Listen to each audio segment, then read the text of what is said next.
ہر شاگرد کو جو کچھ ملا ہے وہ اپنے استاد کی خدمت سے ملا ہے۔ حضرت شیخ الہند رحمۃ اللہ علیہ ایسا مربی تھا کہ ان کی خدمت میں جو آدمی رہنے والا، ان سے استفادہ کرنے والا ہے، اللہ نے اس کو 14ویں رات کا چاند بنایا ہے۔ آج لوگ کہتے ہیں کہ افراد پیدا نہیں ہوتے ہیں، میں کہتا ہوں کہ افراد کہاں سے پیدا ہو جائیں گے؟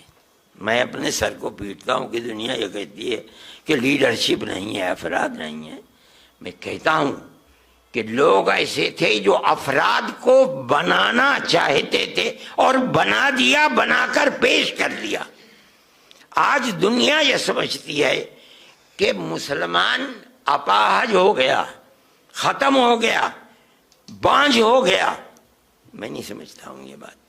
کیا بات ہے کہ آج دنیا کا مسلمان ایک آدمی نیو یارک کا میئر بن سکتا ہے، ممدانی لندن کے اندر میئر بن سکتا ہے ایک خان، ہندوستان کے اندر کسی مسلم یونیورسٹی کا کوئی آدمی وائس چانسلر نہیں بن سکتا، اور اگر بنے گا تو اعظم خان کی طرح جیل کے اندر جائے گا، اقبال کی طرح اولاد جیل میں ڈال دی جائے گی۔ آج دیکھ لیجیے الفلاح کا کیا ہو رہا ہے،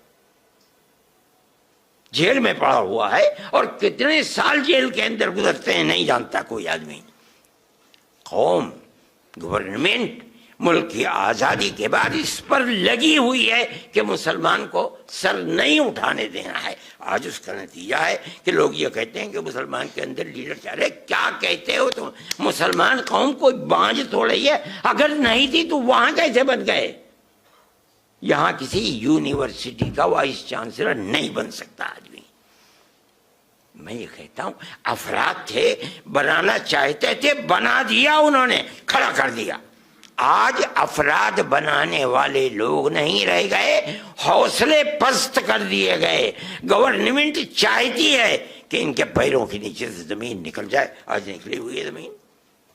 میں یہ کہتا ہوں کہ حضرت مفتی صاحب کو حضرت شیخ الہند رحمۃ اللہ علیہ سے جو ملا تھا، وہ جو بھی ان کی تعریف کرتا ہے در حقیقت ذات وہی ہے شیخ الہند کی۔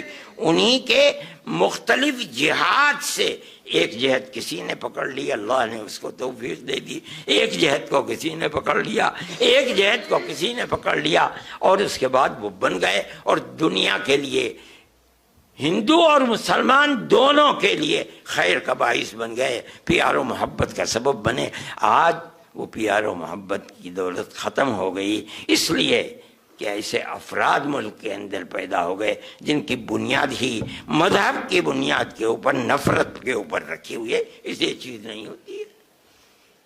اللہ تعالی ملک کے اندر پیار و محبت کی وہ جو 1300 سال کی تاریخ ہے اسے پھر زندگی عطا فرما دے، اور ہمارا ملک جس طرح سے خیر و برکت رکھ کر کے چل رہا تھا، خدا کرے یہ ملک پھر پیار و محبت کے ساتھ چلے۔